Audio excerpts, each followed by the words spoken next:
বছর ঘুরতে বিচ্ছেদের সুর, বিয়ে ভাঙছে বাংলাদেশের অভিনেতা তাহসান খান ও রোজা আহমেদের।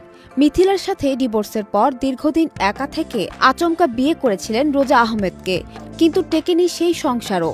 ব্যক্তিগত জীবনে সাফল্যের চূড়ায় থাকলেও সাংসারিক জীবন খুব একটা ভালো যাচ্ছে না তাহসানের। গেল বছরের শুরুতে মেকআপ আর্টিস্ট রোজা আহমেদকে বিয়ে করেন জনপ্রিয় সঙ্গীত শিল্পী ও অভিনেতা তাহসান খান, কিন্তু বিয়ের কয়েক মাস পর থেকে দুজনের মধ্যে সম্পর্কটা ভালো যাচ্ছে না। শুধু তাই নয়, গত কয়েক মাস ধরে আলাদা থাকছেন এই দম্পতি। সংবাদ মাধ্যমকে বিষয়টি নিশ্চিত করেছেন তাহসান নিজেই। তাহসান খান সংবাদ মাধ্যমকে বলেন, খবরটি সত্য। দীর্ঘদিন ধরে অর্থাৎ জুলাইয়ের শেষ থেকে আমরা আলাদা আছি। সঠিক সময় এলে বিস্তারিত জানানো হবে। ব্যক্তিগত জীবন নিয়ে প্রকাশ্যে কিছু বলতে চাইনি, তবে বিবাহ বার্ষিকী নিয়ে ভুয়া খবর দেখায় বলতে হচ্ছে যে আমরা এখন একসাথে নেই।